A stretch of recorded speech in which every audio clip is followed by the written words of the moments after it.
Hey guys, how are y'all? Happy Friday. It's your girl, the Brooke Ashley, and today we are here to discuss The Real Housewives of Potomac, Season 9, Episode 12. And before we get into it, I want to say I hope that everybody had an amazing Christmas.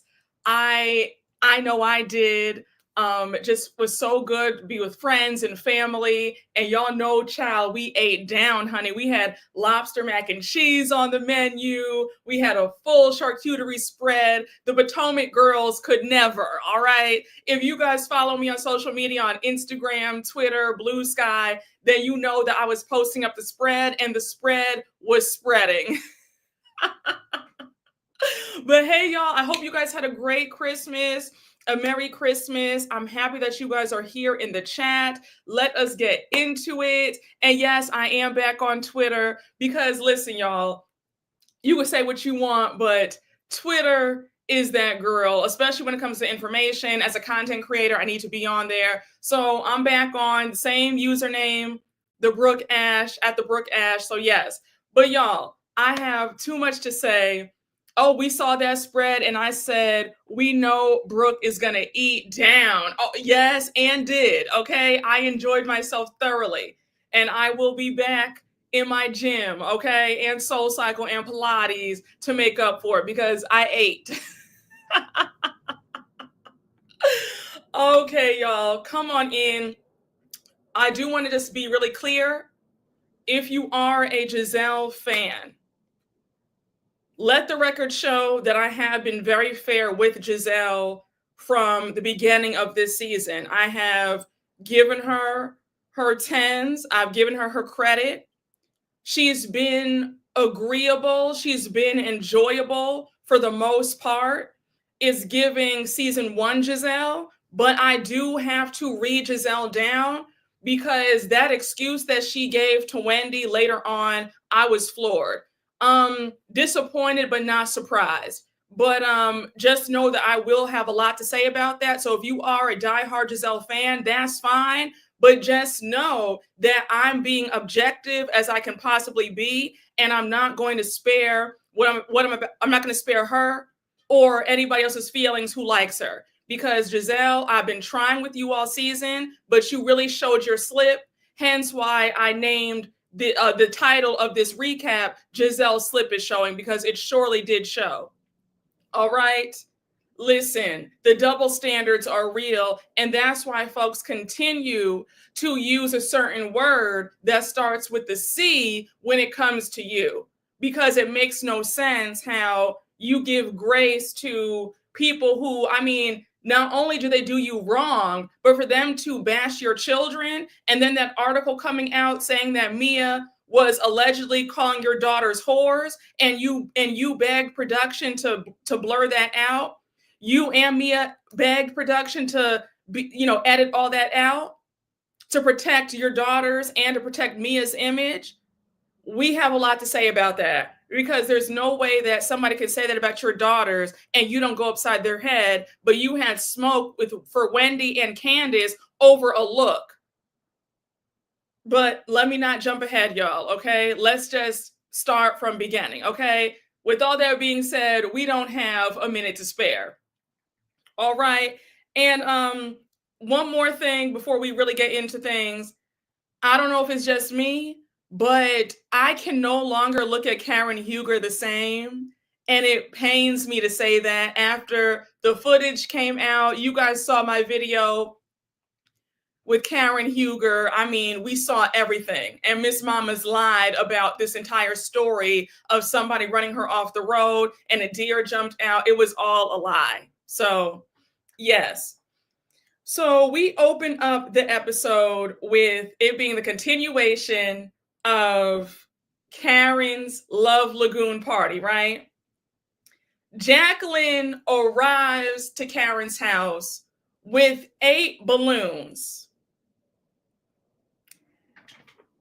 Now, Jacqueline, I have been wearing you out for pretty much the entire season. And I just want to know, when do you get tired of being a loser?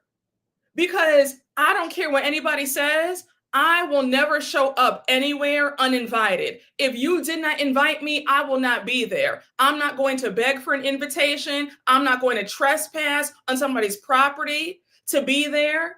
And if production puts you up to that, you should be embarrassed, because I don't care who told me to do that. I'm not showing up to somebody's home uninvited. I'm not showing up anywhere uninvited, period. And this was loser behavior. This goes past it being a TV show. This is just straight up loser behavior. It's weird energy. Those Party City ass balloons, child, big loser behavior. Yes, a true desperado. Yes, Jackie is a clown. Jacqueline wanted a Kenya Moore hair care moment so bad. I don't know why security wasn't there, did not escort her out. Jacqueline is giving desperate. She let Mia boost her up to do that corny mess. Yes. Yeah, R.I.P. Party City. I'm sad about that too. That shows how thirsty she is. Can we agree that it was a flop? Yes. Like, Jacqueline, who does that? I'm not showing up anywhere uninvited. I would never give anybody that satisfaction of showing desperation. Like, what are we doing here? Y'all said those were Dollar Tree balloons. It did look like that, because Party City balloons, honey, are expensive, okay? So now Karen is pissed. Karen had me screaming. She said, no, ma'am. She said, girl, I'm going to give you a countdown to get your ASS off of my property. I did not invite you here. So Jacqueline's like, well, I thought we were in a better space. I'm here for love. Now, if you're here for love, why is the next thing out of your mouth? I came, to bring in peace and life and love, but I brought the 8 balloons to symbolize your 8 citations. What kind of love is that? If you love somebody, okay, it's already bad enough that you showed up to my house uninvited, but now you want to sit up there and shade me, talk about my 8 citations? No, ma'am. Do not bring Jacqueline back. And Jacqueline, you are showing out badly, all for a gas card and a free craft services, a gas card, and the day rate. You're not embarrassed by that? Like, let's think about that for a minute. She needs to be lucky that Karen did not really go off, because anybody else would have dragged her. Yes. Jackie on both Jersey and Potomac are taking L's. Yes. Oh my gosh. A lot of desperate energy. Jacqueline must be delusional or stupid. So, Jacqueline is trying to fight for her right to go into this party. I don't know why you want to be somewhere where you were not invited, but okay.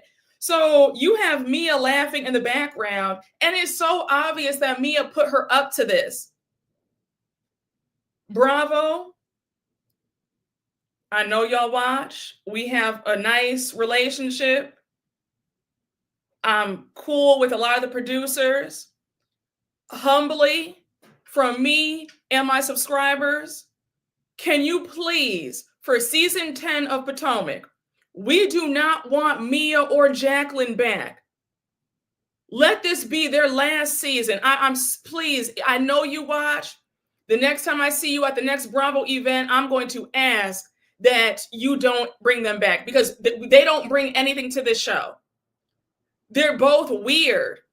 It's just weirdo energy from the both of them. They bring nothing.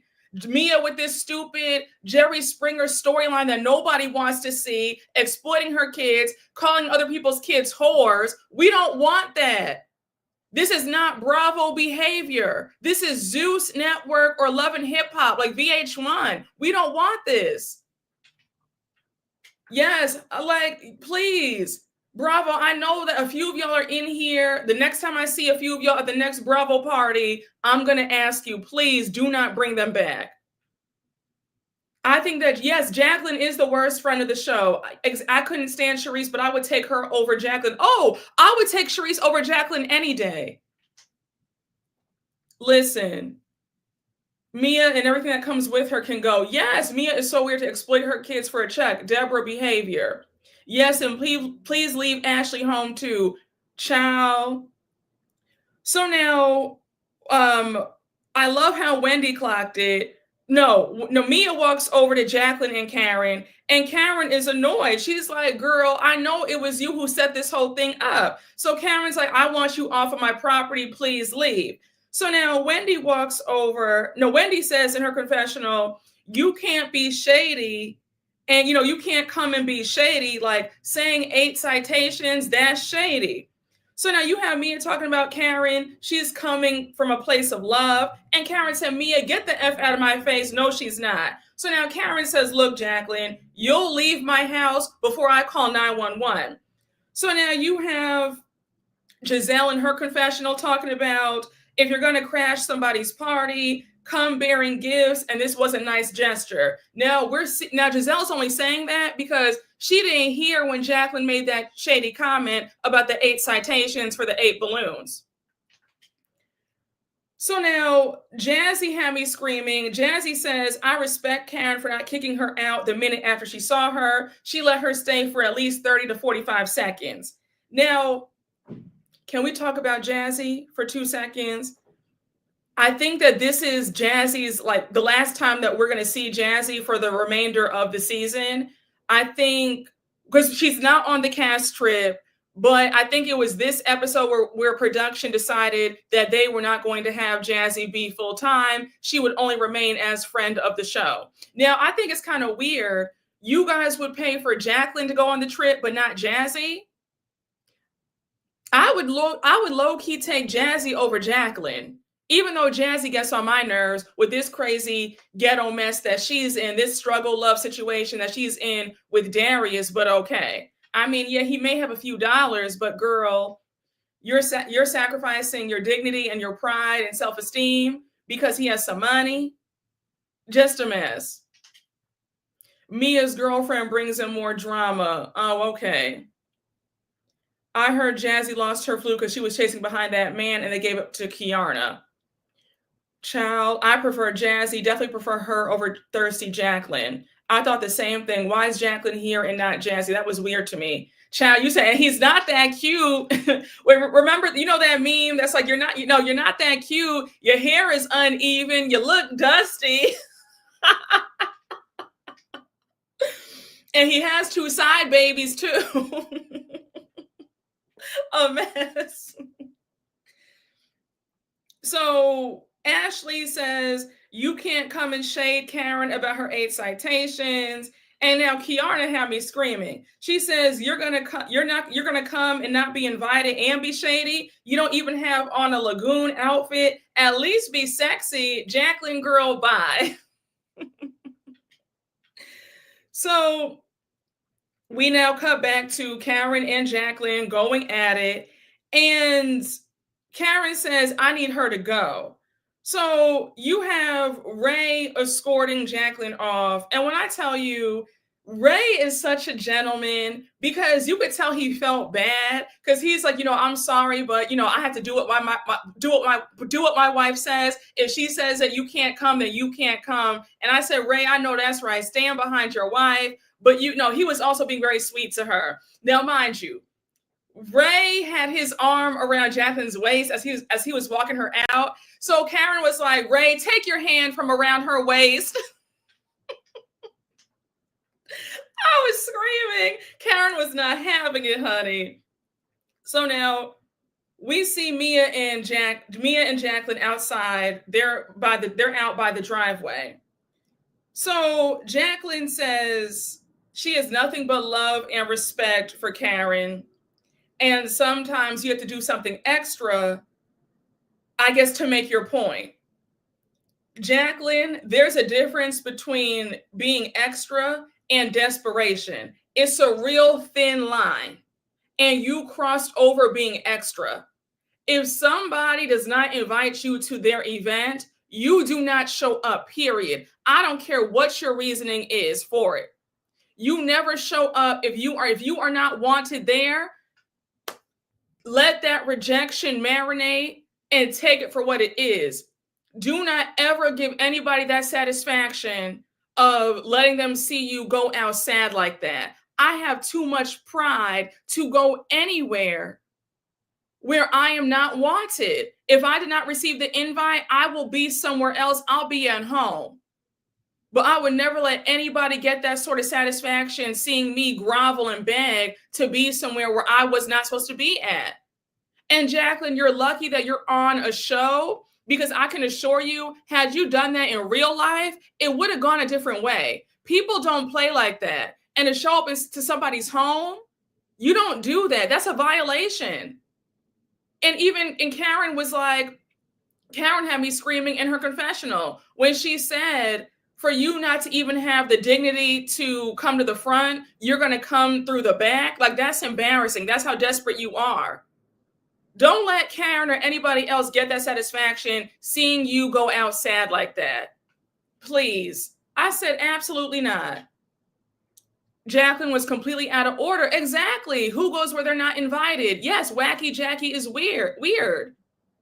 Yes, and I'm the same way. I don't play with that. I don't play with afterthought invitations. I don't play with those secondhand invitations. I told you guys a story a while back where a mutual friend of mine, so we were at another friend's wedding, and a mutual friend of ours was getting married like 6 months after this friend's wedding, right? So they saw me and they were like, "Oh my gosh, hey Brooke." And I was like, "Oh, no, I knew they were getting married, but I wasn't invited. It's not a big deal. I don't care." Like, at the end of the day, even if a friend excluded me, it is what it is. You've let me know where we stand and I'm good. Like, I'm not begging. Y'all don't understand. I'm not begging anybody for an invitation, family, friend, nobody, right? So if you do not invite me somewhere, I'm good. I know where we stand. Like, I'm never going to beg you. So anyhow, she sees me and she says, "Oh my gosh, our wedding is coming up. We want to invite you." I'm like, "Girl, no." First off, the wedding was in Italy. I love Italy, by the way, gorgeous. But it was in Italy. It's about 5 months after this wedding.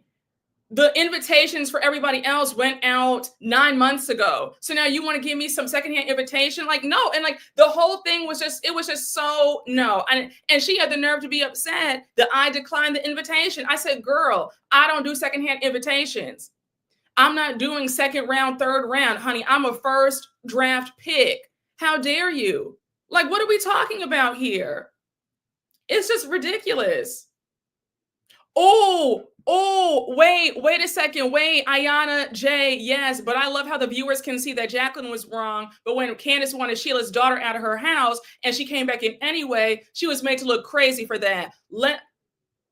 I don't want to bring up the past, but that is an amazing point, because I noticed that the line is always moving when it comes to certain people, because I don't understand how folks said that Candace was wrong for being mad at somebody who she kicked out of her house coming back in. That's a violation. But you know what it is, Ayana? It's the fact that people let their hate, and I'm going to leave it at that. People let their hate cloud their mind, and that's why they always want to act like Candace is the bad guy or the villain, knowing good and damn well that Candace was not wrong for that.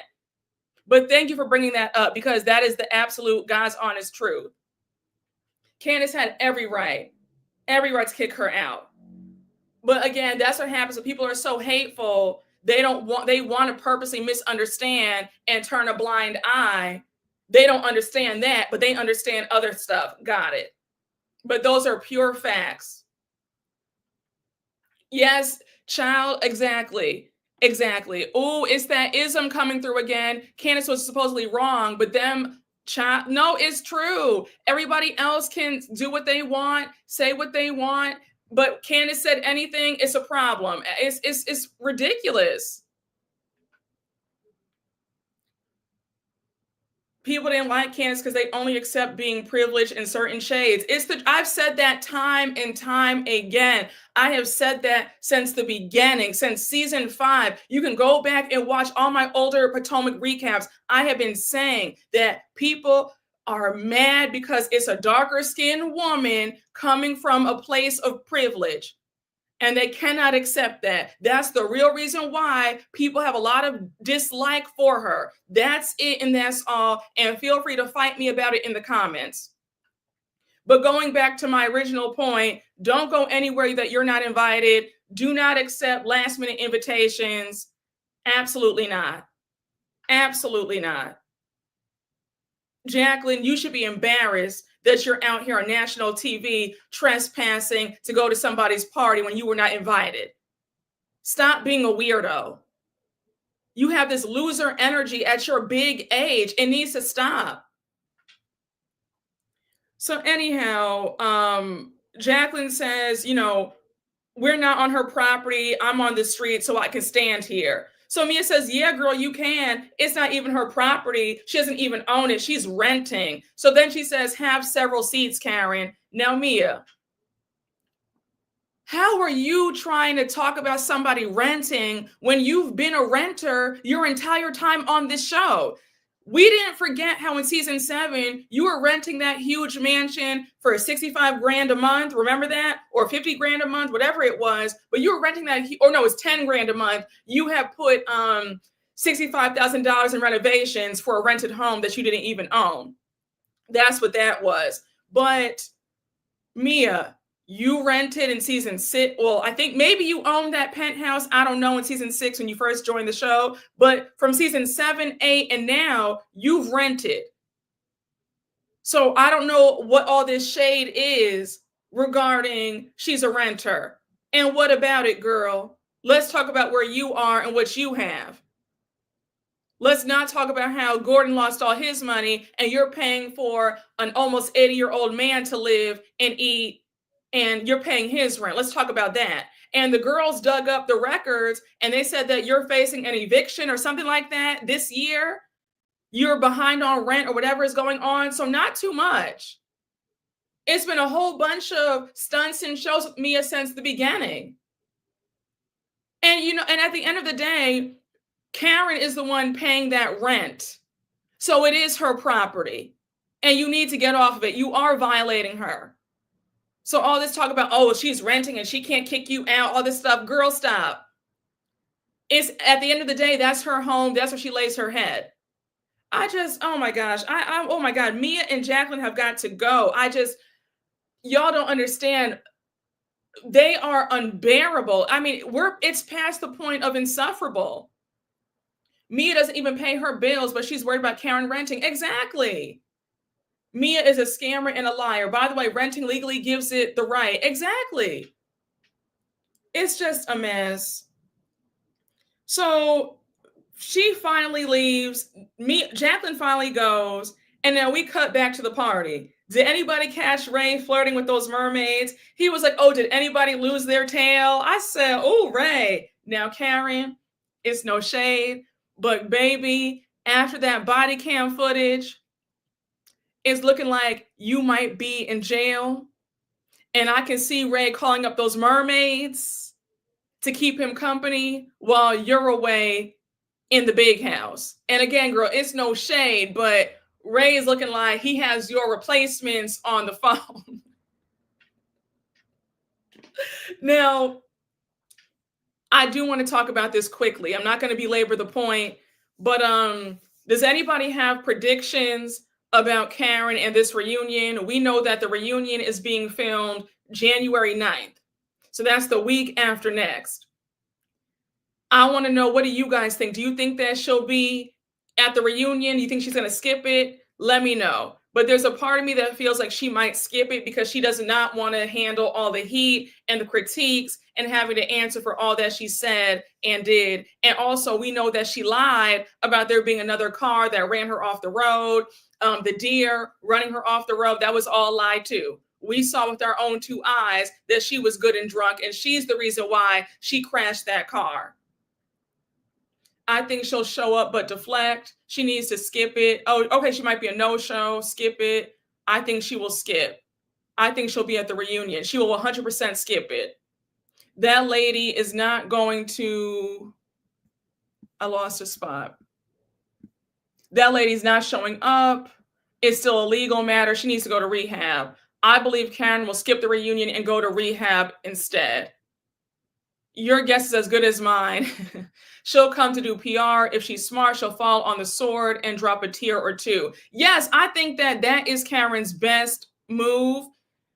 Karen, if you come to the reunion, you need to put your ego to the side, own up to what you did, apologize for what you said in that footage, because girl, the arrogance jumped out. The arrogance of it all. And I've mentioned how Karen has a very sizable ego too. It's quite big. She's gotten ahead of herself. And I'm not saying that you can't be confident, but there's a difference between confidence and arrogance. And the arrogance really jumped out, because for her to, keep telling the cop, do you know who I am? You're going to be ashamed when you find out who I am. She told that one officer, you are poor and white. I said, girl, ooh, Karen, a mess. One-on-one would be good. Now, I've seen a few of you guys say on Twitter that you can see her skipping the reunion and then going and doing a Watch What Happens Live special with Andy, a one-on-one. I could see that too. But if it's one-on-one, it better be an hour long, and I want Andy to really grill her and get in her ASS about all that went down. So, child, she squandered the whole season by deflecting and lying. The judge will make an example of her now. And a quick question. I've seen some reports saying that this was actually Karen's third DUI. Do we know that that's true? A few of y'all have said that that is her third DUI, not her second one. I can't confirm that. I only know that it's her second one. She admitted to the first one before she was on the show. We know that, this one was her second offense. I don't know anything about a third one. If you know any additional information, let me know. But I've been hearing on TikTok and Twitter that it's actually her third, allegedly. Just a hot mess. But anyway, back to the party. So, Mia comes, it's time for lunch. Karen had a cute spread. She had salad, pasta salad, I think mac and cheese, crab cakes. The food looked good. I felt bad for Kiarna because she couldn't eat any of it. I think she's lactose intolerant. But Mia is trying to talk to Karen, and Karen is like, girl, get away from me. Like, I know you set the whole thing up. Karen says everything about Mia is so fake, and I don't know what's reality, and I don't think that Mia knows either. So then she goes on to say that Mia is in survival mode, and she will use her puppet Jacqueline to say and do whatever to keep the story going. And I've been saying that about Mia too. Mia and Jacqueline are two people who are both in survival mode. That's all they know how to do. Give us a stunt and a show. Mia is somebody, since she had to scrape, throughout her entire life, scratch and scrape and to survive, she still has that mindset now as an adult. And it's quite sad to see. The desperation is still there because these antics to stay on the show are desperate, because nobody with good sense would exploit this kind of storyline on national TV for $1. To embarrass your children like that, to embarrass yourself like that. What are we doing here? Yes, two grifters. Yeah, that's the perfect word, grifters. Scrappy individuals. Yes, that's what they are. Mia still moves like a stripper. Mia's childhood was sad, so I get the way she is. Yeah, it was sad. It was sad. But at some point, it's your responsibility to try and work through your trauma. And Mia needs to see a therapist and not be on this show exploiting her family, especially her kids. Yep, that's why Mia's oldest child refuses to film. Yep, he wants no parts of this.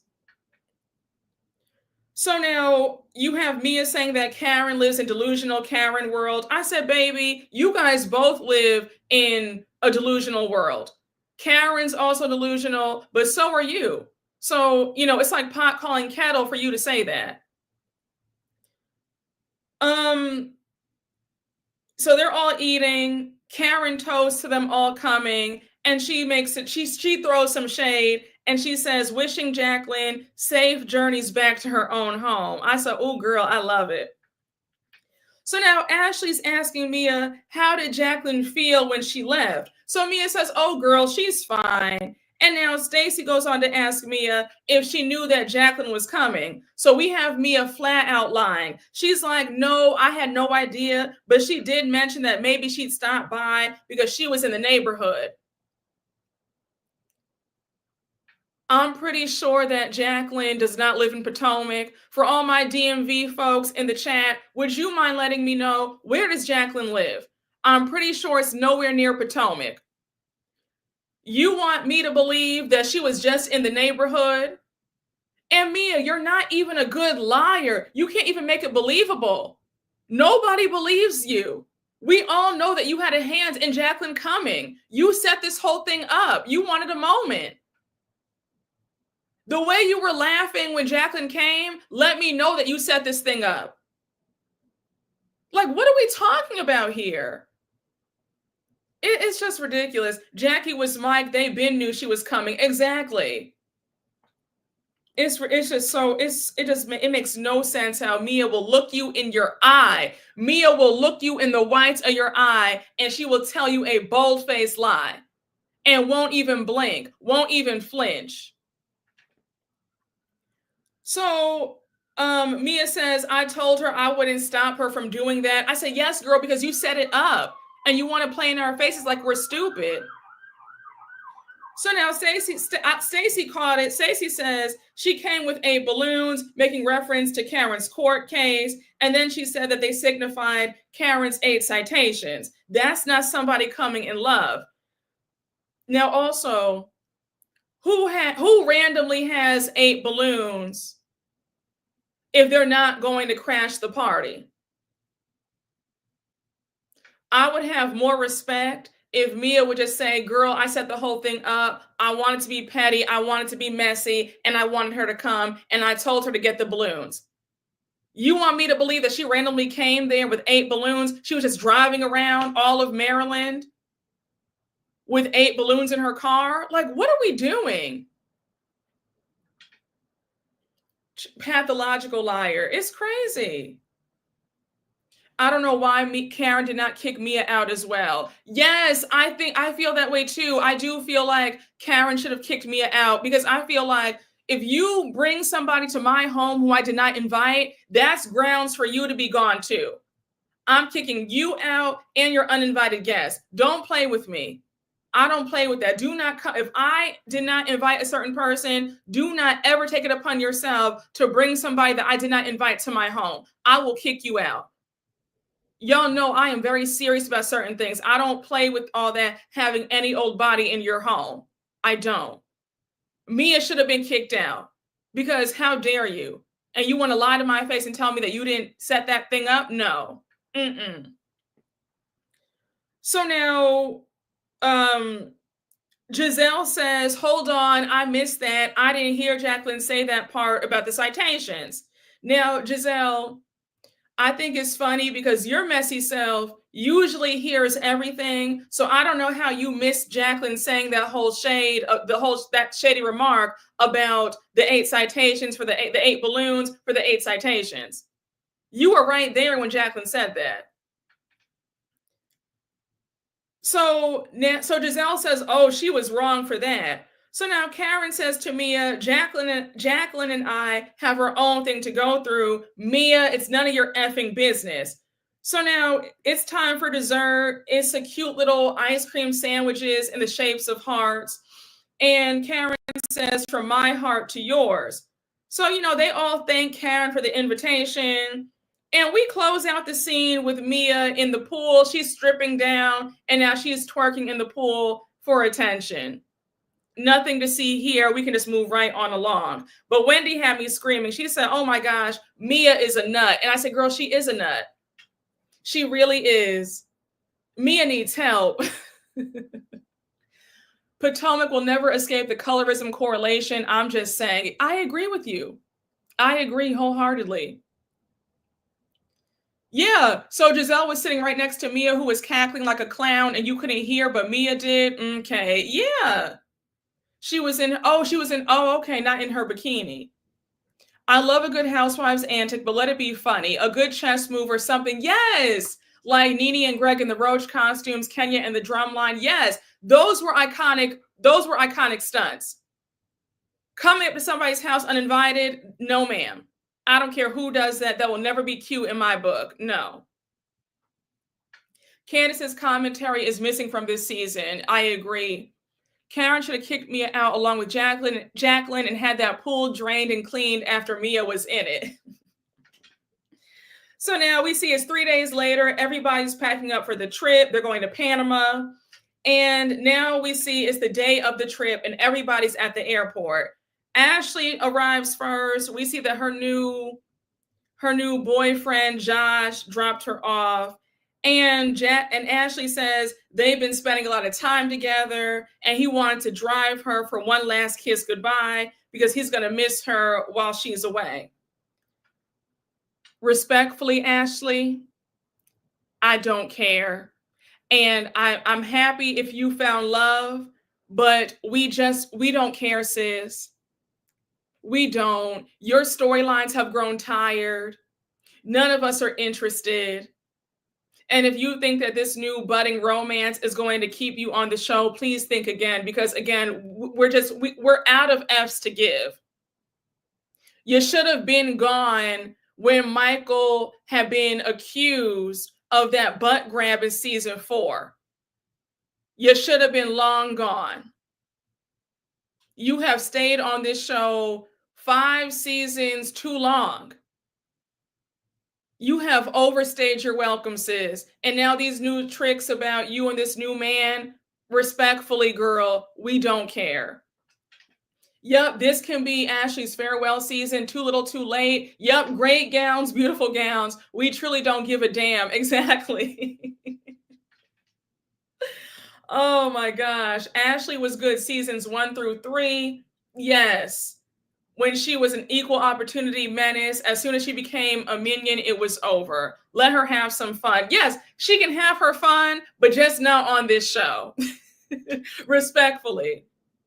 She is on borrowed time. We all know that this was this season's paid actor right along with TJ. So now we see Jacqueline arrive in another dated outfit. When I tell y'all, Jacqueline can't dress worth a damn, and that's saying something when you have Ashley, Mia, and Gizelle right there. But this outfit that Jacqueline had on, I said, girl, what is this? Karen arrives. Karen looked good. Now, somebody pointed out on Twitter that Karen showed up on this trip wearing the same wig that she had on the night of her DUI. I said, girl, oh my gosh, you're right. It's the same exact wig. I said, Karen, girl. Karen pays Jacqueline dust, as she should, because how dare you come to my home uninvited? Like, no, ma'am. Wendy arrives. She looks good. Wendy says, I'm going to be honest. I've known these ladies for a long time. If they're able to mend their relationships, great. But if not, I have zero expectations. It's clear that Wendy is really enjoying being the one who is friends with everybody this season and not the one being attacked. And good for her, rightfully so. Wendy has had a hard time since she stepped foot on this show. The fans gave her the blues. Her castmates gave her the blues. She has not had an easy go at all. So to see her being friends with everybody, she's in no drama. I love it for her. She deserves. Because, girl, it has not been an easy road for you at all. Jazelle arrives, and now Jazelle and Karen are talking about Jacqueline. So Jazelle says, you don't come to anybody's house with that kind of shade. And Karen says, exactly. And you don't force your friendship on me when I don't want you. So now you have Karen saying that they need an OG check. And, you know, they're going to give them that OG check. And I said, girl, I know that's right. You better flex how you've been on since season 1, and they haven't. Stacy arrives, everybody's on the plane, and now we see them touch down in Panama. Now, when I tell y'all Panama, it looked gorgeous. Oh my gosh. So they're on the Sprinter van. Wendy gives a few quick announcements. She says, when we get to the resort, we're going to be greeted by the host of the resort. We're going to have 3 villas. Everybody has their own room, so there will be no sharing of the rooms. I said, thank God, because I am sick and tired of the room wars on every single city for every single cast trip. So I'm glad that they have their own rooms. But if I'm being honest, if I were Wendy, I would purposely have a few of them share rooms, because the way that they have done her every vacation since she's been on this show, I would get my revenge. Like, I'm not going to hold you. I would get my revenge, okay? But that's nice that Wendy's giving them all their own rooms, their own villas. Everybody's happy. So Wendy goes on to say that they're going to have dinner at the resort. It's going to be on the beach. But then she lets them know that this ride to the hotel is going to be 2 hours long. So they're all like, girl, what? 2 hours? It is what it is. Enjoy the scenic route and just take a nap or something. You know, what can you do about it? It is what it is. And a lot of y'all said that in Central America, that's very common for the resort to be 2 hours away from the airport anyway. So again, y'all, it's not Wendy's fault. Don't be mad at her. She's doing the best that she can. I'm so petty. I would make Jazelle sleep outside. They're low-key icing Wendy out while she thinks that she's staying out of the drama this season. Oh, you think so? Now, wait. Let me highlight this comment because I have a few theories myself, and I said it earlier this season about how I'm nervous that this might be her last season, and they're trying to send her off on a high note. I hope that that's not the case, but with the way Potomac is, the way that they play in our faces with the cast changes, they still keep certain people on despite them being horrible people. They seem to fire the good folks that we want on the show. There's a small part of me that's nervous that they're trying to send our girl off on a high note. And I hope that that's not the case. But you see where I'm going with it. I do believe they still don't like Wendy. Giselle's going to act as if Wendy doesn't have a storyline without her. Oh, yes, I can see. Listen, I can see it. Listen, y'all, I can see it. I think that's why Wendy and Mia are aligning off-site. That's a good theory. I really hope they're not icing her out. Gizelle only sees and hears when Wendy is wrong. I could see if they did a farewell flashback reel at her party. They've been giving her so many wrap-up packages, especially with this season-long celebration of her birthday. Yes. I clocked that too. I mean, y'all, I don't want that to happen. I love Wendy. I want her on this show, especially since she's had a rough time the first 4 seasons on this show. I want her to be on for seasons to come. But when it comes to Potomac and production of Potomac, I am not one to get my hopes up. So I'm just saying, I've seen complaints about her storyline not being so strong this season, despite the fact that several people on this cast have no storyline and have been coasting for seasons. People love to just pinpoint certain folks for some reason. But I'm just saying, it wouldn't surprise me if, unfortunately, that happened. I hope not. If they can keep Gina and Emily, they can keep Wendy. Oh, you better say that. You better say that. Because, oh my gosh, y'all know how I feel about Gina and Emily over on Orange County. So you are absolutely correct. Say that again. Does anyone have a storyline? Exactly. She deserves a free season. I don't care. Oh, I agree. 100%.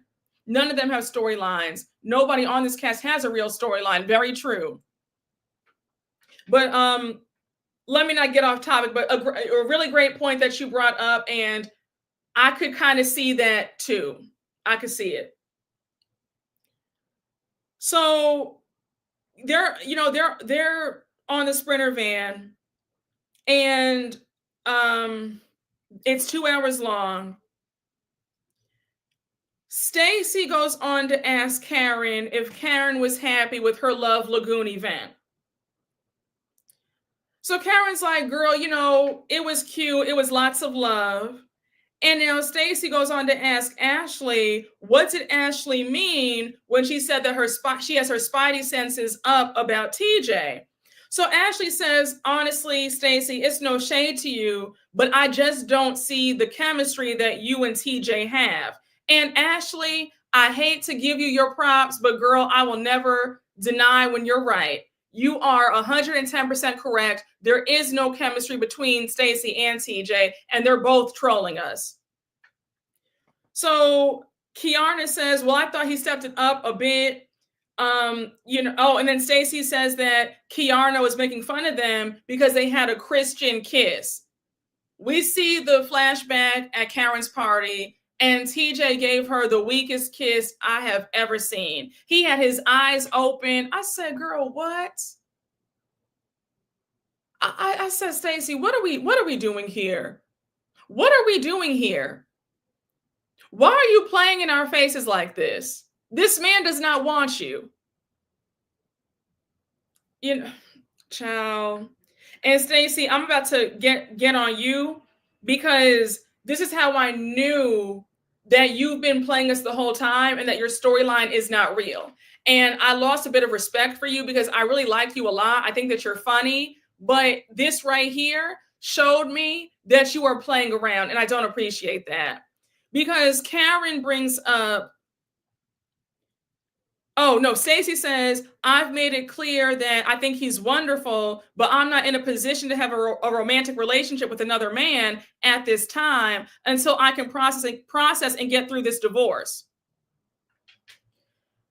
Stacy, let's pause for a minute, because way back in the first and second episode, you've been telling us that you love TJ. It's hard to be around him and just be, platonic or not kiss or touch each other because he's a devout Christian and you're very attracted to this man. How do we go from I want to sleep with him, but it's hard because he won't sleep with me, to now all of a sudden you guys are just friends and you're not in that frame of mind to be with another man? What are we doing here? And I blame myself because a lot of y'all said, Brooke, don't get invested in this storyline because she's trolling us and it's fake. Stacy, you have changed up this story several times. 1 minute it's romantic, the next minute it's platonic.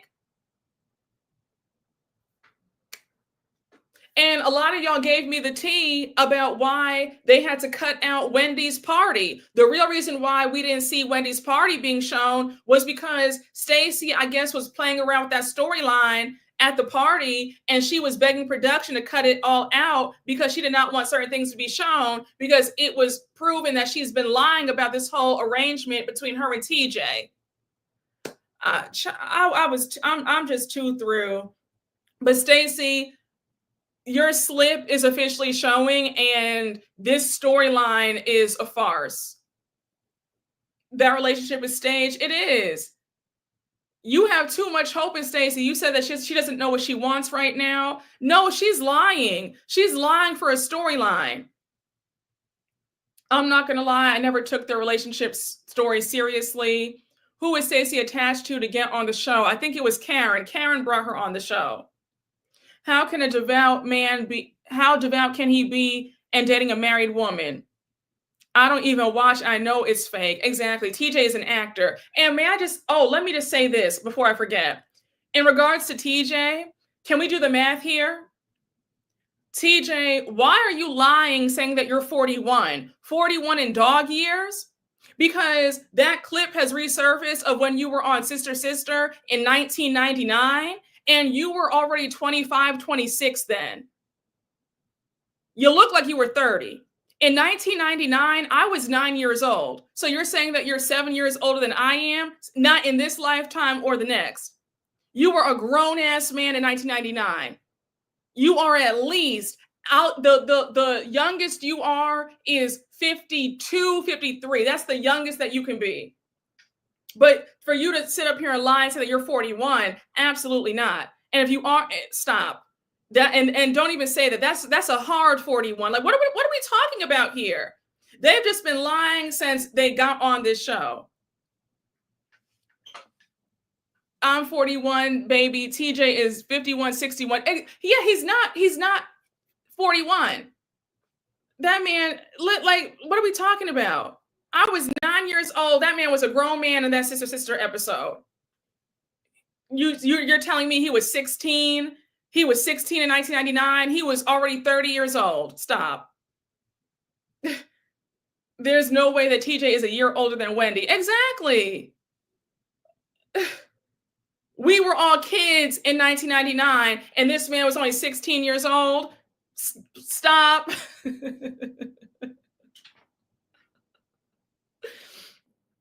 Child. Like, what are we talking about here? He was vibing with Ray. He has to be older. Yeah, he was talking about some old computers back in 84. And Ray was already 50 in the 80s. And TJ was already 30 in the 80s. Like, what are we doing? Stop playing with me. Come on. Stop. If TJ's 41, then I'm 16.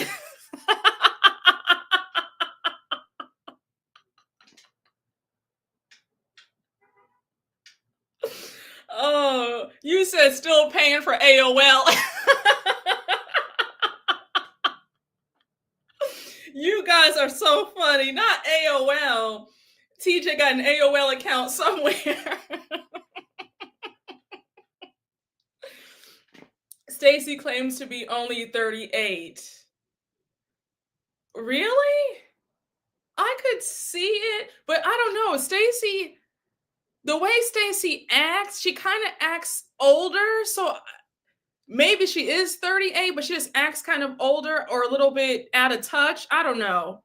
But all I know is TJ's not 41 years old. He was already 30 years old in 1999. And I was a child in 1999. I was 9 years old. So stop, please. Like, what are we talking about?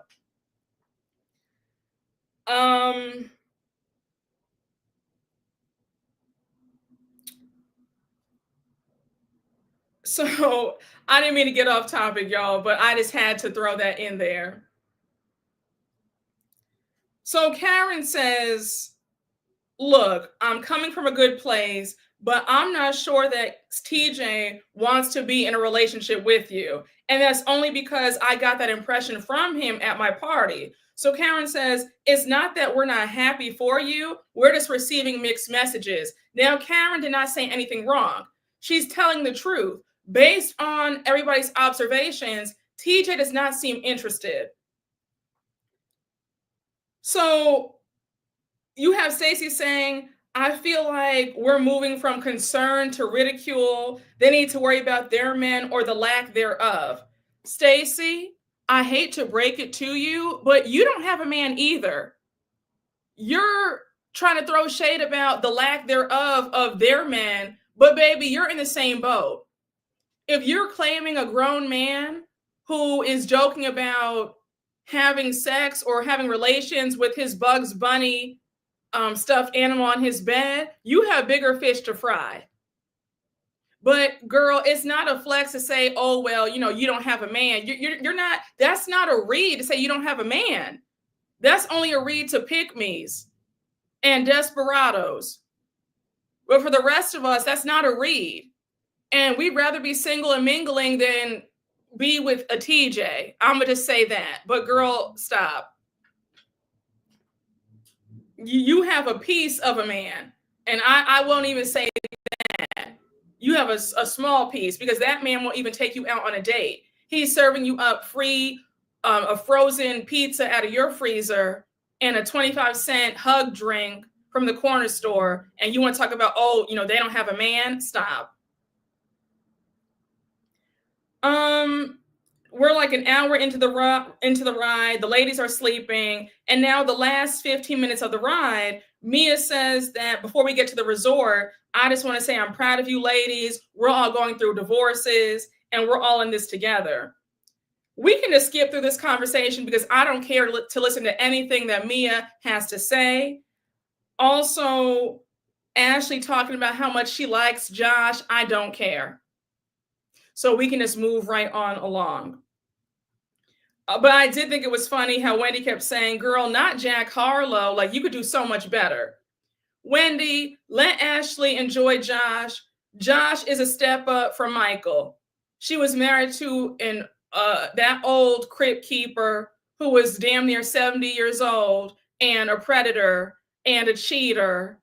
So Josh is somebody her age, he's around her age. He's not a bad looking guy. He has a job. Let her have her fun, because Michael, that's a jump scare. I would take Jack Harlow gladly over Michael Darby. So, yeah. So now we see them at the resort and they're greeted by the staff. They have dancers for them. And Wendy, definitely one of the best cast trips. The resort is gorgeous. They're getting a tour of the resort. The first villa, I think that Wendy's is going to be in the first villa with Kiarna. They have a full bar, a nice spread. I said,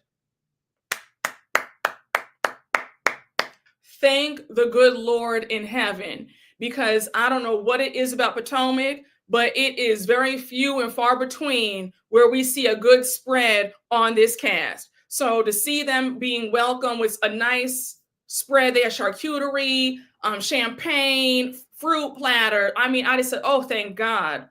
It only took 84 years exactly. But everybody's impressed. So now it's time for Wendy to give out the room assignments. Wendy and Kiarna are going to be in one villa together. Wendy gave Mia a great villa because Mia gave her a great room in Lake Norman for her birthday. So now we see Wendy puts Jacqueline, Karen, and Ashley in the same villa. And of course, that was to be messy. And then in the last villa, it's Stacy and Jazelle. So Jazelle's like, why me? Nobody wants to live with Stacy, not even TJ. And I said, Jazelle, you don't have any beef with Stacy, so I don't know why you're acting like that. You'll be okay. We see everybody getting settled into their villas.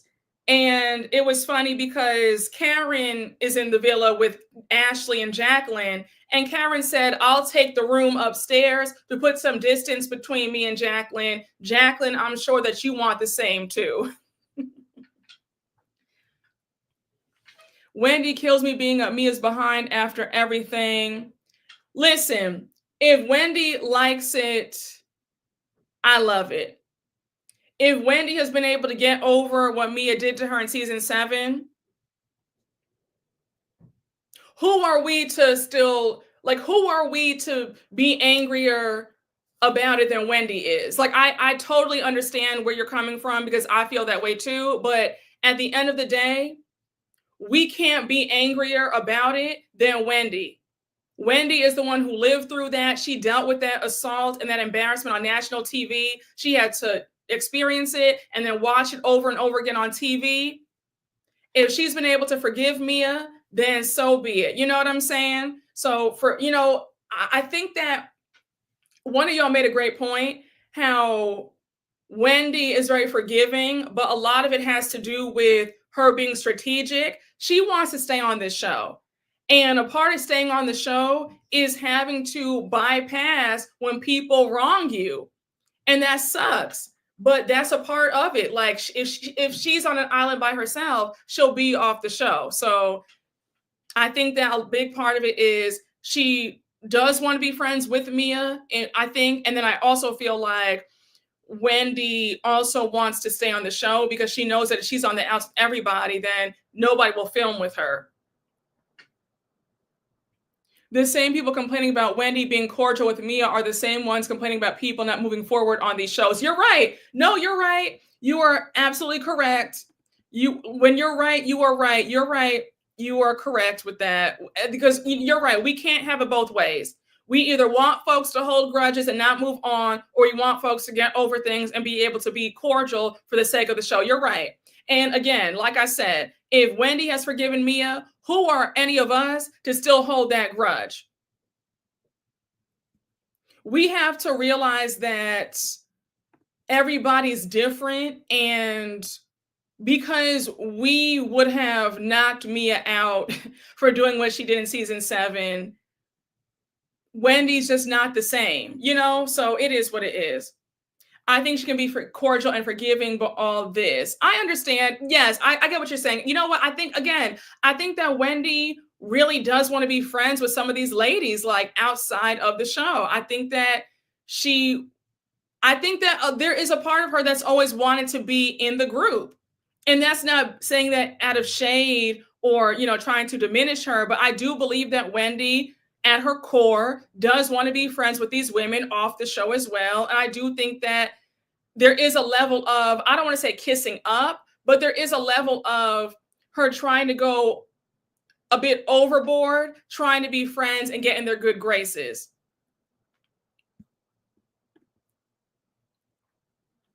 Oh, so Wendy has a lot to lose. Exactly. I love how, we're going to talk about that in just a minute. I promise you. I could see Wendy looking for approval from these women, but she doesn't need it. Wendy just knows how to move. She gets her lick back in other ways. I agree.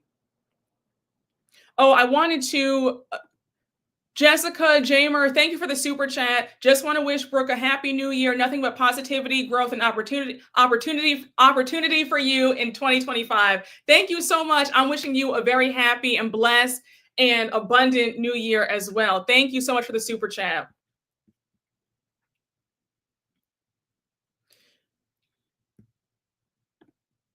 I can see your comments.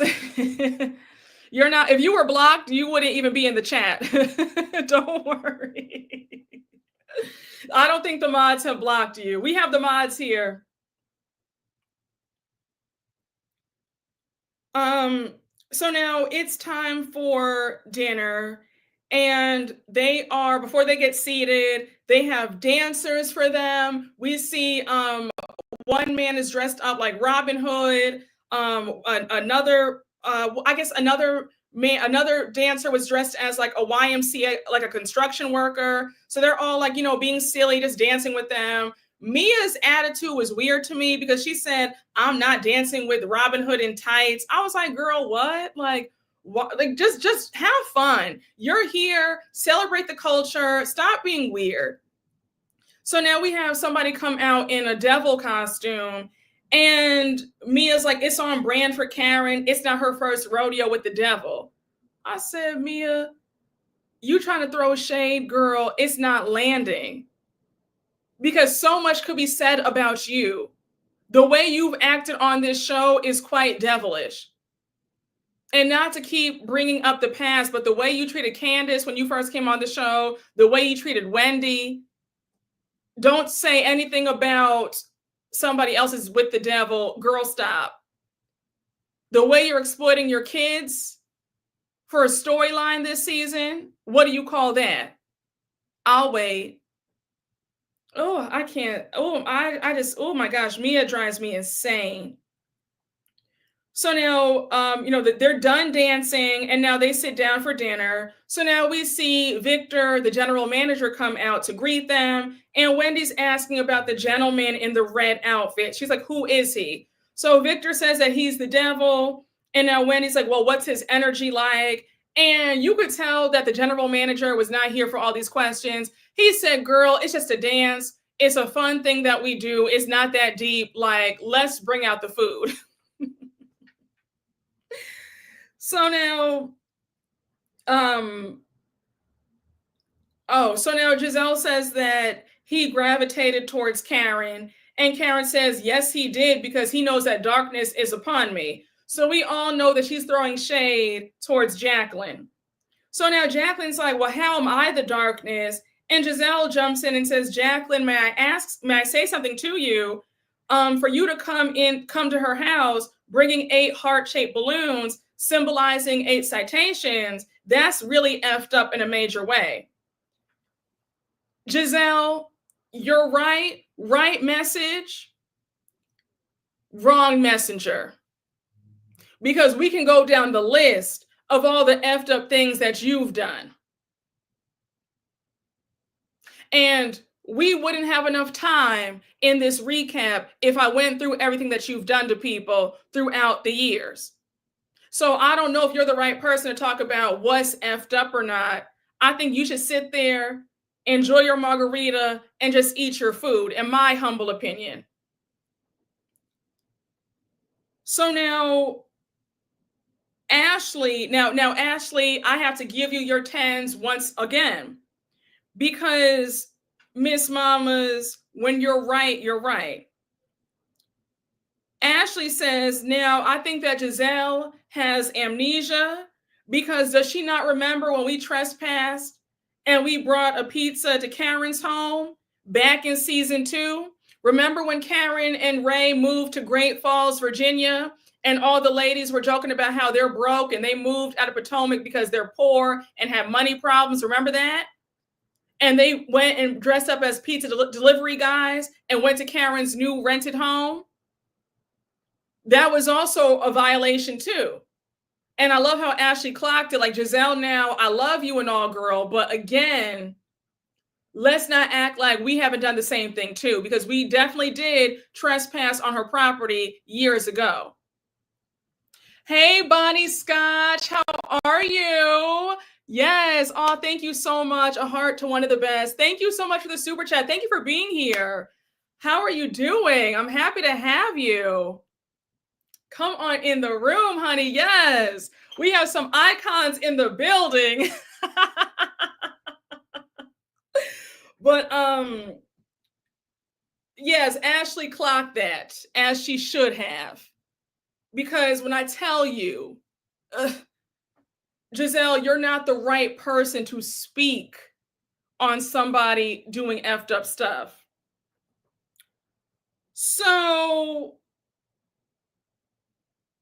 Jacqueline goes on to say that, you know, she came in peace, and she says that she felt like she had to do something grand to get them all to listen to her.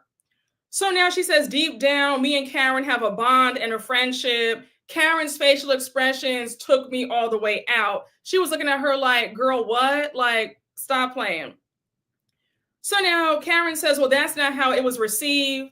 And then she says, girl, are you done? So she says, first of all, you trespassed on my home. I don't take that lightly. I take the security of my family very seriously. And I've begun pressing charges against you. Now, Miss Karen, I'm gonna need you to just like sit down, Karen.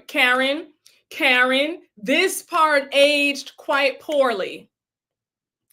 Because, girl, you have no right to talk about you take the security of your family seriously.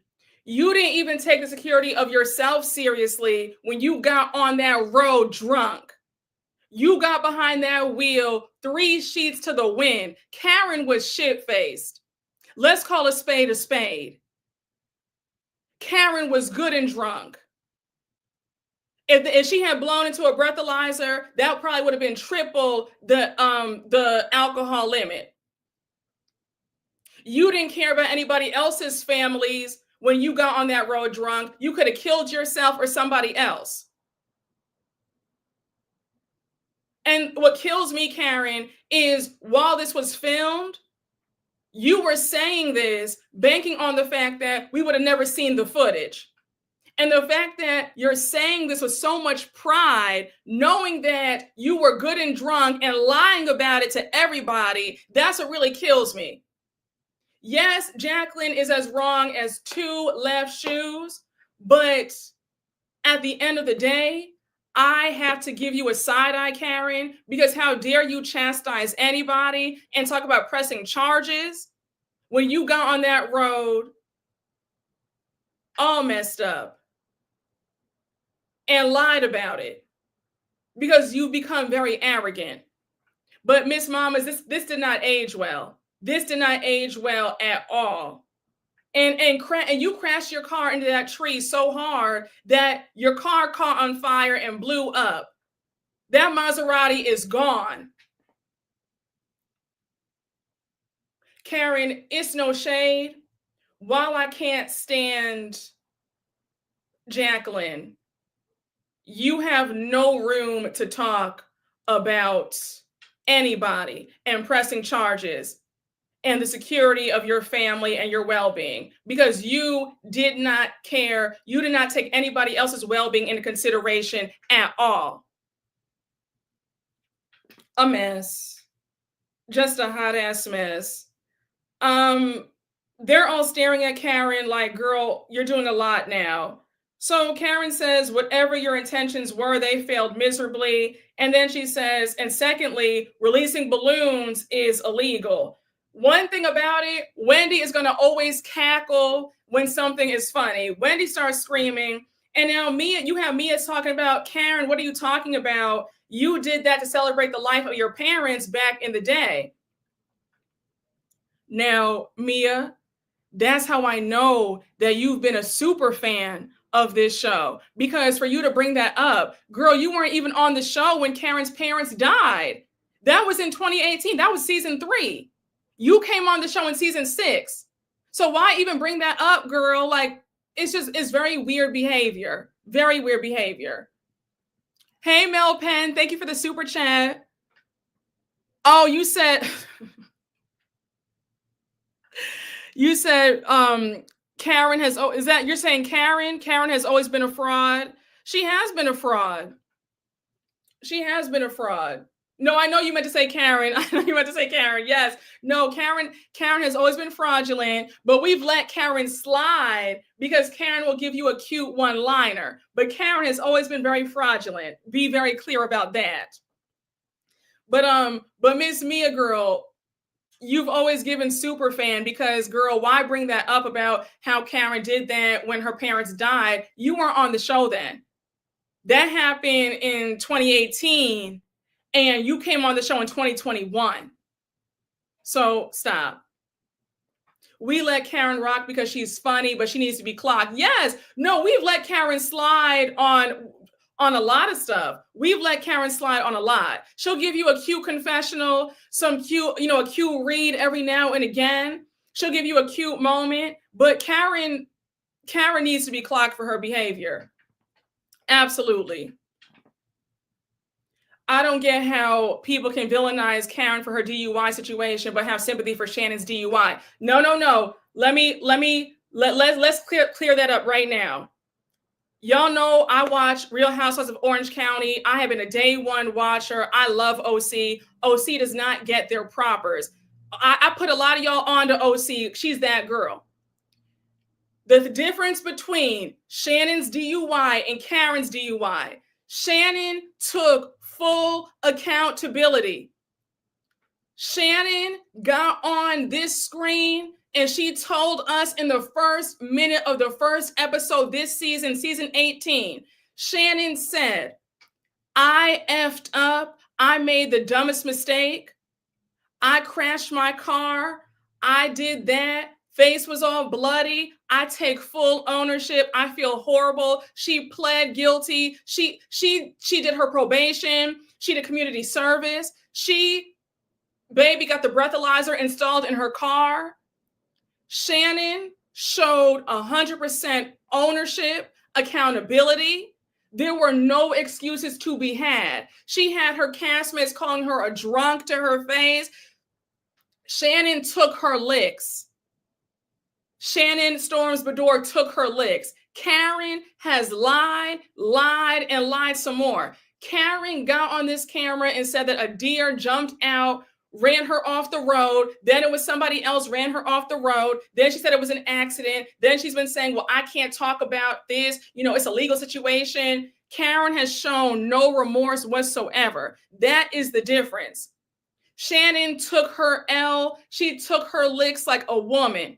There was no excuses to be had. Shannon sat all 3 of her daughters down and said, I am sorry to you 3. I've let you down as your mother. I am 60 years old doing something stupid like this. I take full ownership.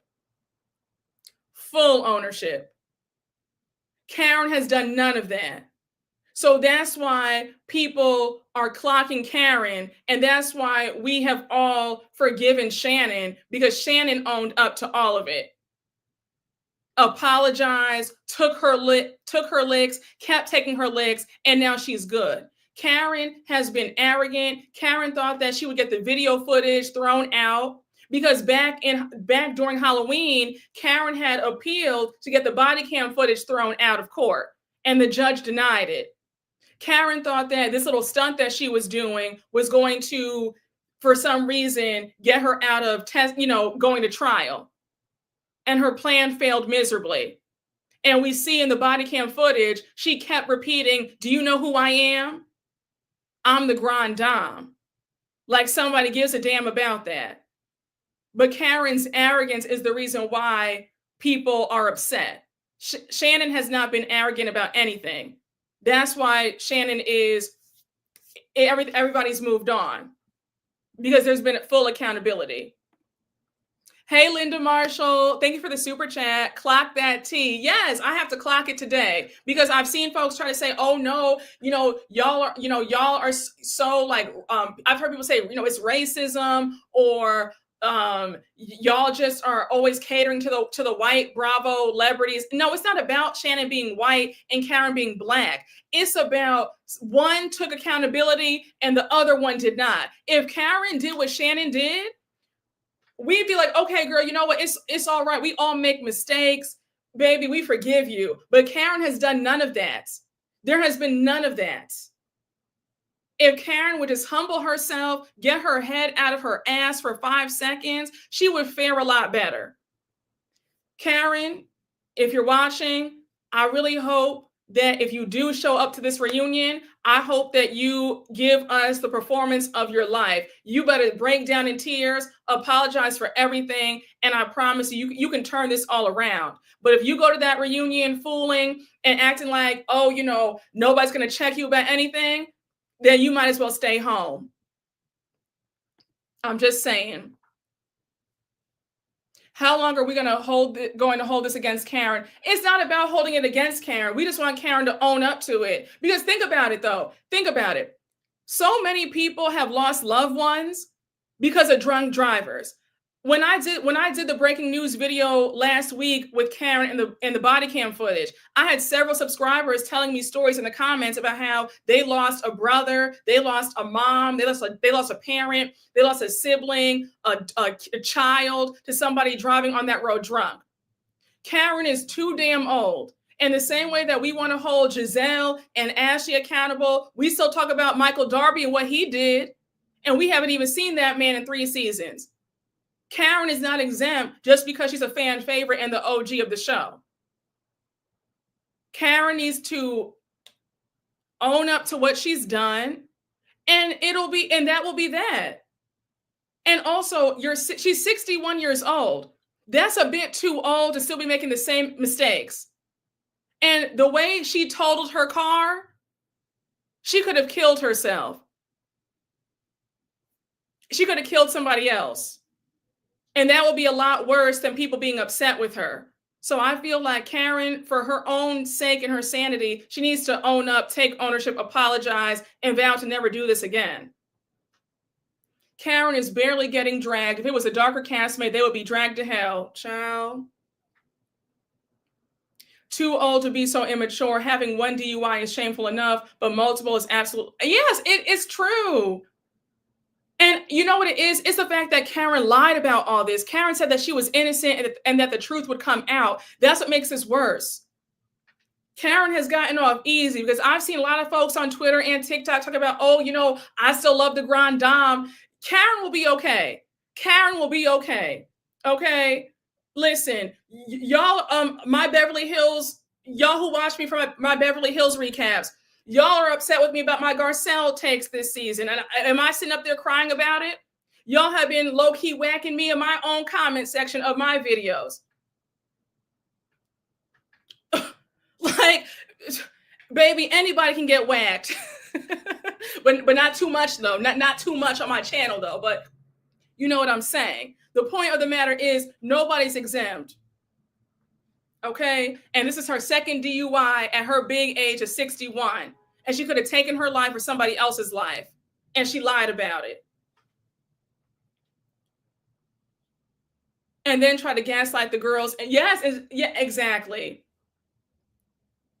Listen, anybody can get whacked, okay?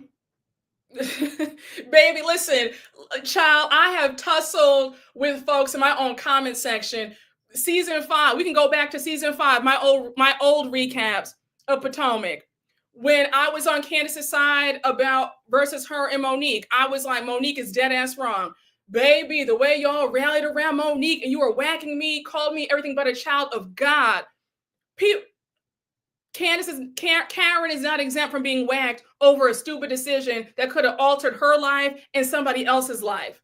So I'm just saying, y'all, if this were anybody else, I would have the same smoke for them too. Yes, exactly. Rated E for everybody. Child. She sure is. Monique is a violent thug. She sure is. They've been trying to tell us that she has an alcohol problem. Yeah, Charisse has said it multiple times. They pulled up the old clips of when Charisse was on a podcast a few years ago, and Charisse said that Karen is known in Potomac as the old drunk Black lady who will get drunk at the bar and hit on the younger men, and it's a whole thing, and she's known for that. And her behavior and that body cam footage told me that Charisse has been telling the truth the entire time. But y'all, I just feel like Karen is not exempt. Listen, none of us are God. I don't have a heaven or a hell to put anybody in. But what I am saying is that Karen needs to be held accountable. That's it, and that's all. But Karen's going on about how releasing the balloons into the air is illegal. She says because of global warming, and then she says, arrest her, clankety clank, bitch. And I said, now Karen, you might have the handcuffs on you real soon because your case, what is it? You go back to court January 29th. So you might be in jail. So girl, your words are coming back to bite.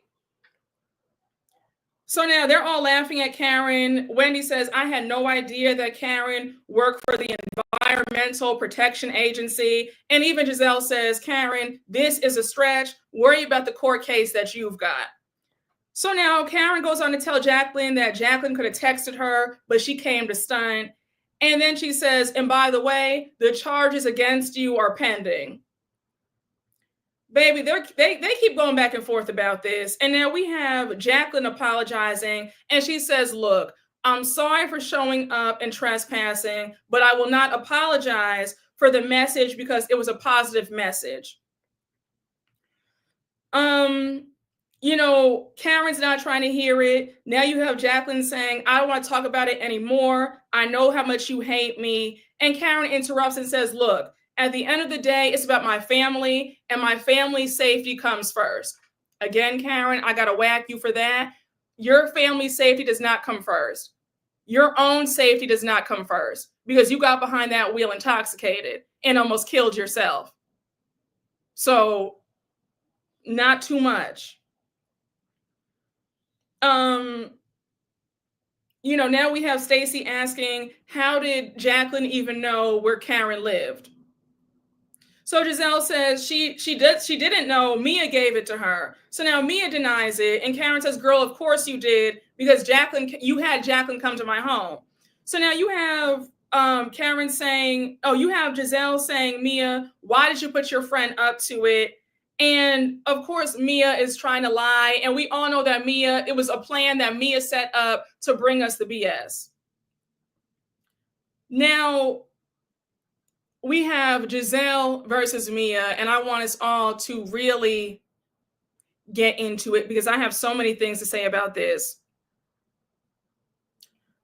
Jazelle addresses Mia about the comments that Mia made about her daughters 3 episodes ago. She says, Mia, you've been lashing out a bit because one thing about this group, we don't bring up children. And you brought up mine 3 weeks ago. Jazelle goes on to say, you and I had a discussion in the Dominican Republic. I have 3 girls who are teens. They snuck boys into the house. That's par for the course when it comes to teens. I snuck in boys too. I don't give a damn. She goes on to say, if I put them on social media as they're like they're perfect, I can do that. let me stop here, because what parent, for all my parents in the chat, I want to know, let me know if I'm not a parent, right? So I want to get your thoughts on this. I feel like any parent would only post the good about their kids. Who's going to post negative stuff or stuff that just isn't anybody's business? Jazelle has every right. And just because you post the highlights of your life does not mean that you're pretending that you're perfect or that your life is perfect. It's just that you're posting the good things that happen. It's just the mindset that Mia has, and her argument makes no sense. So anyhow,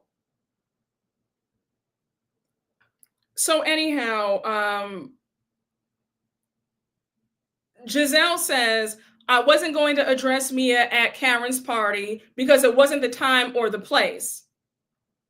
Now, Jazelle, here's my first issue with this. You had smoke for Candace and Wendy every chance you got. Every time you saw them last season, you were cutting your eyes, rolling your eyes, throwing some shade under your breath every time you saw them. Go back to last season, season 8. I know I'm not crazy. I remember, I'm quite clear on what went down last season. Season 8, you had the smoke for Candace and Wendy. You did not let up. For you to say that I didn't want to address Mia at the Love Lagoon party, I have an issue with that, because why not? Had that been Wendy or Candace, you would have had the smoke for them. You would have addressed them right there. And what really killed me is the fact that you sat next to Mia and you were laughing and kikiing, and in the words of Funky Dineva, you were slapping 5 with her. It was all good. So now you want to have this delayed reaction now on the trip? I'm confused, because I remember quite clearly at Ashley's housewarming last season, Wendy was like walking to hug Karen or Ashley, and you were standing right there. And when Wendy walked over to be where you were, you moved your body so violently to let it be known that you did not want Wendy around you by any stretch of the imagination. The fact that you would not even sit next to Wendy or Candace at any time last season, but you are able to sit next to Mia, who disrespected you and your daughters, I have an issue with that. I have a major problem with that, because I'm not understanding that logic. You should have you should have more smoke for Mia. You should have even more smoke for Mia because of what she said. She tried to embarrass you and your kids on national TV at that. But you were able to fake the funk and be cordial with her for a few hours? No, ma'am. Absolutely not. Absolutely not. So Mia says, well, what I said was on social media. You decide to put a highlight reel and pretend that you're perfect Betty, and that your kids are perfect when they're sneaking boys in from the alleyway. Now, Jazelle, right here, you should have clocked her. Don't play with me. My girls are sneaking in boys from the alleyway. What? Also, most people are only going to post the good things of their lives, and that doesn't mean that you're trying to pretend like you're perfect. When I go on TikTok, Instagram, Twitter, I'm only posting the best parts. When I come on YouTube, I'm posting the best parts of me. Like, who's coming on social media to show them? I'm not doing that. Mia, you're also doing the same thing too. What are we talking about here? And then to say they're sneaking boys in from the alleyway? Girl, what? Oh my gosh. Oh my, Mia, I'll be so happy when she's fired. I really will. So Jazelle says that's not true. And now Jazelle says that's not true. Mia says yes, it is. So now you have Mia talking about you didn't have this energy the other day. And now you have Ashley talking about The fact that Mia is doubling down instead of apologizing, this is the time to be remorseful. So now you have Ashley saying, but Mia, you also do highlight reels too. So Mia says, yes, but I'm not questioning your posts. So now here's where Wendy interjects. Wendy ate. Wendy, you chewed. And even though Jazelle played in your face with this response, you still ate because you asked the questions that we all wanted to ask as well. So Wendy says, Jazelle, may I just say something? I remember last year we were in the DR and you bit my head off because you thought that I was giving you a look when you were discussing your daughters. We have Jazelle playing stupid.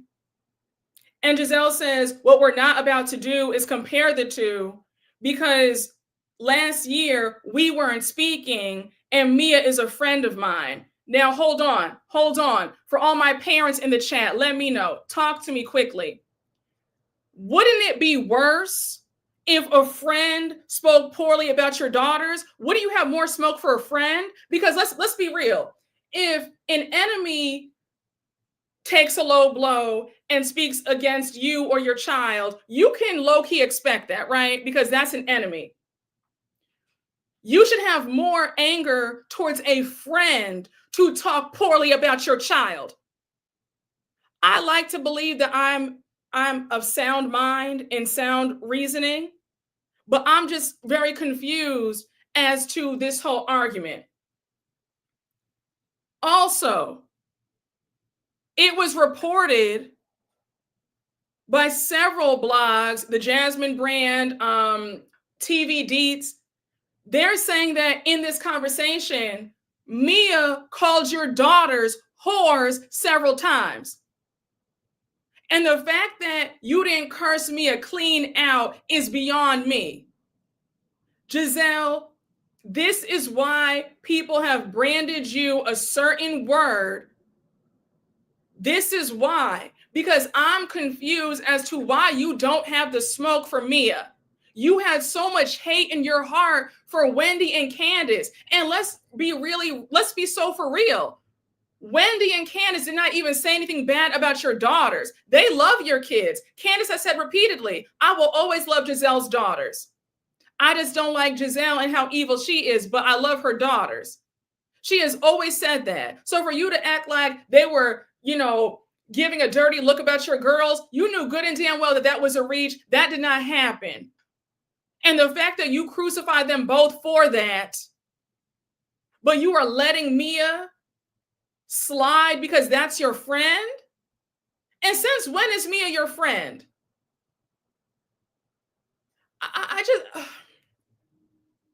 And Jazelle, I'm annoyed because this entire season, I've been giving you your props. I've been very fair with you. I haven't said anything, I haven't gone off on you at all this season until now. I really thought that I could make it this entire season feeling like season 1 Jazelle is back, and you've proven me wrong. You always want to play dumb. You know good and damn well that what Wendy is saying makes complete sense. And I hate to belabor the point, but it bears repeating. You should have more smoke for a friend talking poorly about your daughters than a perceived look from an enemy. And I love how it feels like the rules are always changing. The line is always moving. Because for you to give Mia all that grace when she said it out of her mouth, calling your daughters whores, you're able to still stand in front of her face and talk to her and laugh with her. But Wendy and Candace give a look and you hate them until the end of time. That makes sense, Jazelle. And anybody saying that I can't compare the situations, the logic is, the math ain't math, and that makes no sense. You should have more smoke for a friend calling your daughter a whore than somebody that you don't like making a look because you mentioned your daughter, and turns out they weren't even making a look about your daughter. It was just a look. And Wendy and Candace even said, we gave each other that look because we didn't want to hear Jazelle speak. It wasn't about her daughter. And Jazelle, you know that. You knew that. You just wanted to be mad at them. Oh my gosh. It's so ridiculous. Hey, Callie, thank you for the super chat. Do you think Jazelle didn't come at Mia because Robin is not there to be her bulldog? That's a good point. That's a great question. I honestly feel like Jazelle just has more grace for certain people. That's ultimately what I think it is. I do feel, to your point, I do feel like maybe there would have been a bit more smoke because Robin and Jazelle really are best friends in real life. And Robin does really care about Jazelle's girls. So I do think that Robin would have escalated things and she would have said, how dare you, don't talk about, her girls like that. So I do think that it might have been a bit more elevated, but ultimately I do believe that Jazelle just seems to have a lot more grace for certain people. And that grace does not extend to Wendy for whatever reason. And I'm gonna just leave it at that. I missed a few super chats. I apologize. Hey, it's me. Hey, it's me, MK. Thank you for the super chat. In the words of Nene, Mia is declassing the show. She is declassing the show. I agree. Hey, Barb, thank you for the super chat. Thank you. Hey, Princess, thank you for the super chat. If that was Karen or the Brown girls, she would have dragged them. Giselle's full of ish. She had down the most. Yep, she had done the most for less. The line is always moving. I agree. The line is always moving. If that had been anybody else, there would have been hell to pay. And the fact that she has let Mia off so easily, I'm in shock. And I'm also really confused as to why Jazelle, I understand why Jazelle did not want production to keep that in there of Mia calling her daughters whores, right? She doesn't want her daughters to see that. But at the same time, I feel like had production left that in, the fan base would really see how vile Mia truly is, and that could get her off the show a lot faster. But yes, the line is always moving. Hey, Lenlu 007, thank you for the super chat. Jazelle has foot and mouth disease. I agree. Mia has that too. Jazelle has never been the aggressor. Think about it. It's always been Robin who was the aggressor. That's true. Brooke, thank you for calling this out and being the voice of reason. Yeah, I have to call it out. I have to call it out and call a spade a spade. Why is everybody always sparing Mia? If you find out the reason, let me know. If somebody can let me know the reason why Mia is always spared, I would love to find out. I'm so eager to find out the reason. I will pay somebody to find out why is Mia always being spared. Mia has assaulted somebody, called people's daughters whores to their faces. I mean, the list just goes on and on and on. I want to know too. I don't understand it. I have my theories, but if you guys know the actual answer, I would love to find out. Hey, Michaela Pere, thank you for the super chat. Hey, Princess, thank you for the super chat. Maybe they thought Mia might fight her. I disagree with that only because there's an unspoken rule on this cast that if Jazelle is touched, they'll be off the show, charges will be pressed, and they will have no shot at ever coming back on Bravo. I think that there's an unspoken rule within this cast that knows that Jazelle is the queen bee, and if you ever dare to lay a hand on her, you will be off this show so fast. She's one of Andy's favorites. She's a production favorite. She's an OG on the show, an anchor, whether we like it or not. Those are just the facts. When you go back and think about season 5, that anger that Monique had, she took it out on Candace because she really wanted to hit Jazelle. In the moment that it happened, she was angry that Jazelle was laughing at her. She knew that she couldn't hit Jazelle. That's why she lashed out and did what she did to Candace. Go back and watch my old recaps if you've never seen them, but I break it all down. But there's an unspoken rule that if Jazelle were to get touched, it would be lights out, and you would not be on Bravo again. So I think that's why people will hit other people, but they won't touch her.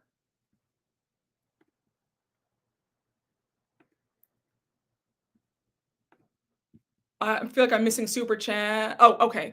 Thank you, LCM 1983. Thank you for the super chat. Gizelle's level of colorism goes beyond Wendy's skin tone. She is jealous of Wendy's full family wealth and success. Listen, I have said that. I've said that for quite some time. People have gotten mad at me. Listen, P.S. Can we get a Bonnie Scotch and Brooke collab? Yeah, in the new year, I would love to do more collabs. I would love to do more collabs. Bonnie, if you're in here, let me know. Thank you for the super chat.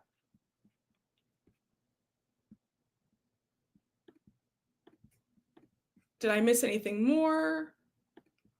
Hey, J. Rowe, thank you for the super chat. Jazelle didn't bite Wendy's head off. She did nothing. You're talking about last season, correct? Well, Jazelle has been really nasty. Think about it. To say that you were happy that somebody got assaulted, for you to say that I didn't care that she got assaulted in season 7 because I don't like her, when you claim to be against violence, whether you like somebody or not, right is right and wrong is wrong. And I just feel like Jazelle gives a lot of grace to certain people. The hypocrisy really jumps out. The double standards really jump out. And I think it's a bit alarming. Again, I have my theories as to why I feel like that's the case. But I'ma just keep quiet for now. But you guys are saying it for me. Thank you again, Michaela Pere, for the super chat. Thank you.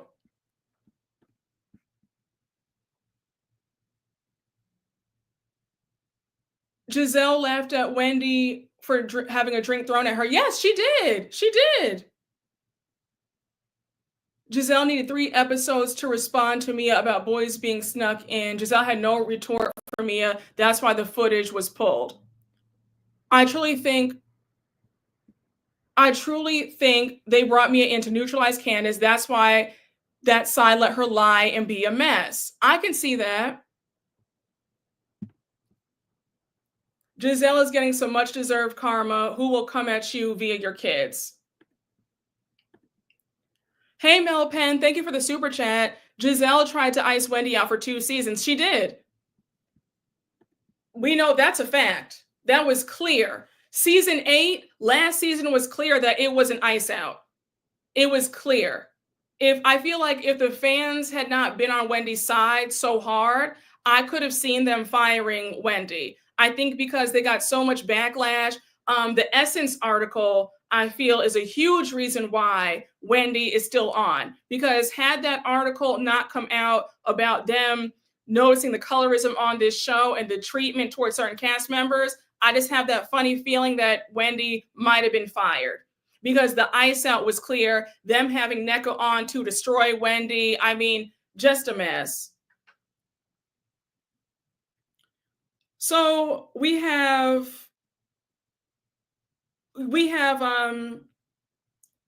Wendy calling out the hypocrisy, and she says, it seems like Jazelle is selective with who she gives her anger to, and I peep it.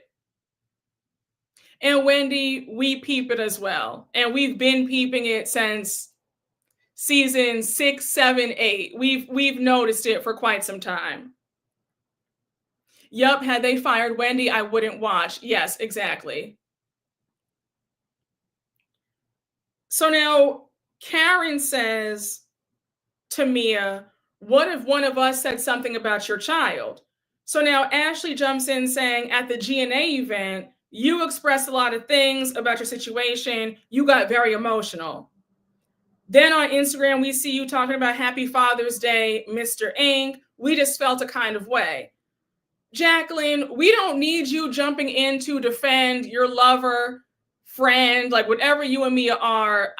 We don't need you saying anything. Let Mia fight her own battles. Just be quiet. So Mia gives her sob story saying that she grew up in a very untraditional manner, foster care, adopted. And she says that she still gives love and says Happy Mother's Day to all her moms, her adopted moms, her foster moms, her bio mom. And she says in her mind, she does the same thing. The fact that Ink is around and he's present, that's why she says Happy Father's Day, because he's around supporting her and the kids. I'm gonna always be real with y'all. I can't lie, whether you agree with me or not. I was not moved by Mia telling her sob story. I was not. These fake tears that she was trying to push out, I just sat there like, okay, can we speed this episode up, please? Can we move along? I wasn't moved. I didn't feel any type of way about it. It just felt very calculated. She was doing this to get Jazelle off of her back, and she wanted the table to leave her alone, and she pulled this story out of her ass to get them all to feel sorry for her. That's what it was.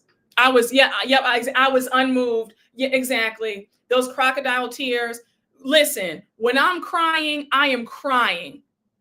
There are tears coming out of these eyes. Okay, makeup is ruined, eyelashes are gone. Stop. She was squeezing that one little tear out of that eye. It wouldn't even come out. I said, Mia, stop, please. We're not doing this. We are not doing this. Hey, Ebony Nicole Consulting. Thank you for the super sticker. Thank you. I said, child, we're not doing this with Mia. We're gonna skip right on along. But Wendy says, look, Mia, I'll meet you where you want me to meet you. If you don't want to go into detail about what you're going through, I respect that. But I'm not going to continue to kick her while she's down, because that's not what I do. Wendy, I love that you're able to forgive Mia. That's a very admirable quality. But you don't have to you don't have to play, Captain Save-A-Ho here. Like, we don't have to do that. We don't have to sit up here and try to be Mia's best friend. Because I can assure you, if the shoe were on the other foot, Mia wouldn't do that for you. Mia gives a lot of grace. I mean, Wendy gives a lot of grace.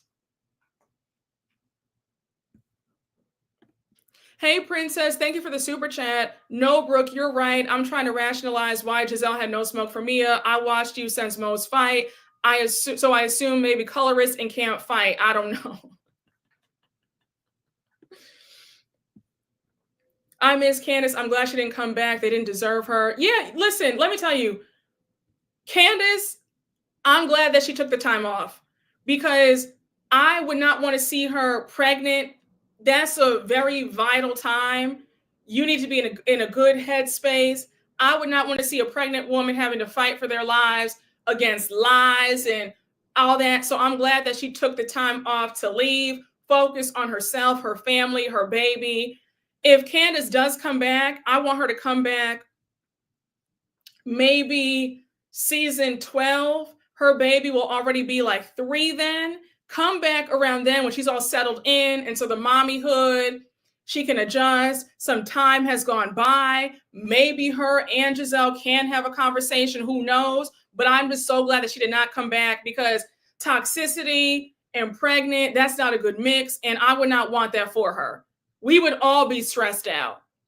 And it's nice to watch Potomac and not be so outraged, because the last 4 seasons, it's been nothing but my blood always boiling. So I just know that it would be boiling again if she were still on. So I'm glad that Candace took the time off. If she does come back, come on back when your baby's like 3 or 4.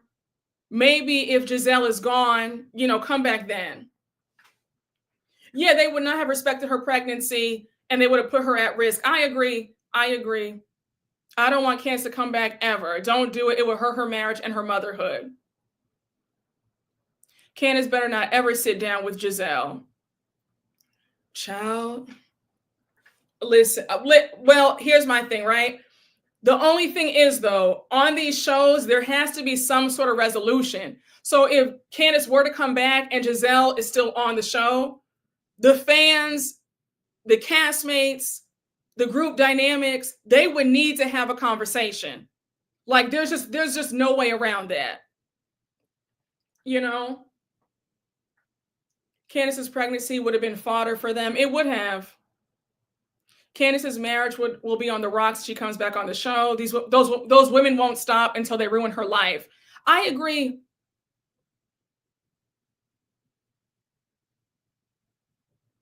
It's funny to me how y'all bring up what Candace says, but you don't ever bring up how the other people disrespected her first. Ashley has made such horrible comments about Candace, but yet you want to bring up how Candace replies back. You can't start with people and then get mad at their reaction. I don't understand how you can cap for Ashley. The same way you can't understand how I cape for Candace, I can't understand how you cape for Ashley or Gizelle or any of them. So, you know, it is what it is. But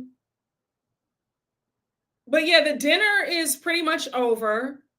Karen says some progress was made, but not that much. And now they're back in their villas. And now we get to the next morning. So we see Jacqueline asking if the staff can take a picture of her. And Karen actually volunteers to take a picture of Jacqueline. Jacqueline's joking around saying, oh, they're going to be horrible pictures because Candace hates, Karen hates her, not Candace, because Karen hates her. And Karen says, let me just do it to let her know that maybe an olive branch can be extended. Now, Karen, baby, this shade had me on the floor. Karen said, once she takes off all that Fashion Nova, maybe I can be there for her. I said, girl, I'm screaming. So now we see Stacy and Karen eating breakfast. Jazelle joins them. Kiana and Ashley come out to join them.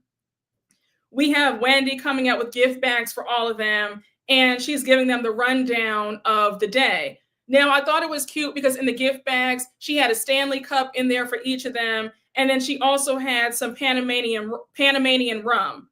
And I love some rum too, so I was here for it. So now she says, we're going into the city. We're going to do some shopping and then a rum tasting. Now, I'm curious to see how this rum tasting goes with Karen not drinking because of her accident, which we know for sure was a DUI that she caused, right? But that's going to be interesting to watch. So we end the episode with Mia on the phone with her mother, and we find out that she doesn't know where her kids are. So she says last night Gordon came to take the kids. He didn't want them to be with the nanny. He wanted them to be with him. But less than 24 hours, he's dropped them off 4 hours away with their old nanny, and she doesn't know what to do. So we close out with her freaking out. And this might sound cold, but I just don't believe a word that comes out of Mia's mouth. So unfortunately, I'm just not buying this. I believe that she will say anything for a storyline and to throw Gordon under the bus.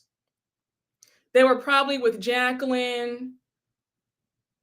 Child, I'm not buying this story either. So the mom called, but the nanny didn't. Exactly.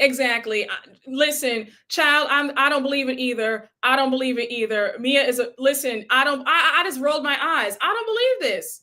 That woman is a liar. I said Gordon took those kids to Chuck E. Cheese, and she's gonna sit up there and lie and say that he took them out of state 4 hours away.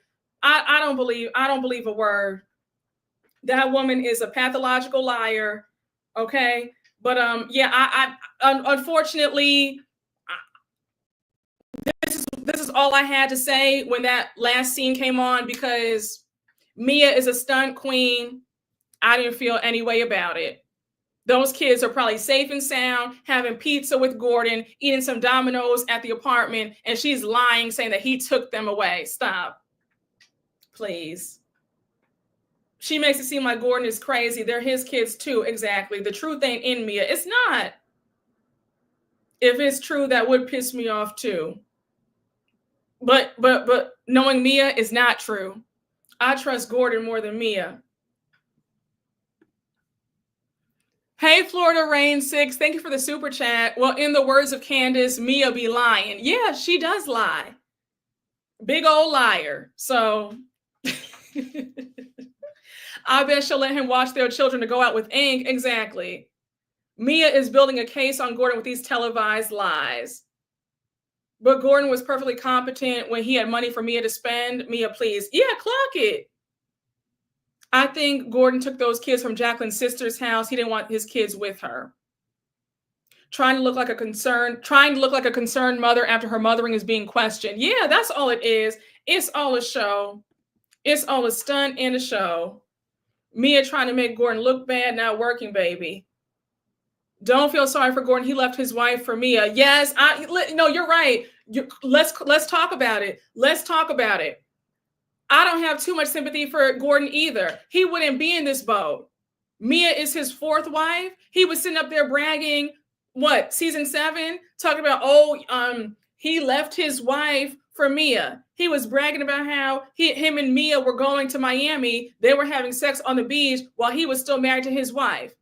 So, I don't have too much for Gordon either, because he's a cheater. And had he not cheated on his then wife, he wouldn't be in this boat now.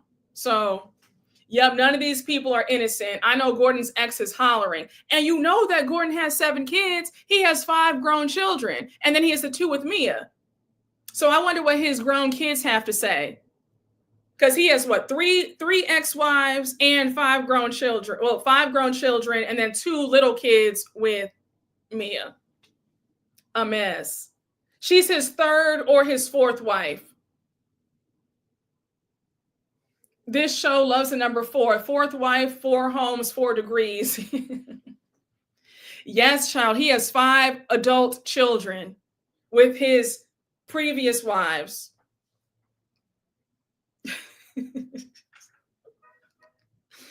Oh my gosh. Mia is more love after lockup. Guys, when I tell you I had the best time, thank y'all. I hope you guys enjoyed. I had a lot to say. It's always a good time having a live chat. I love y'all. I am going to be on live with Kempire on Sunday. I'm going to be on Kempire's channel with Taria from the What Else Is Going On podcast on Sunday at 12:30. So check us all out. It's going to be a good time. We're going to be talking about everything. So come and join the fun. Come and join the fun. But y'all, I love you guys. Have a great rest of your day. And thank you guys for joining. I hope you guys have fun. Thanks, guys.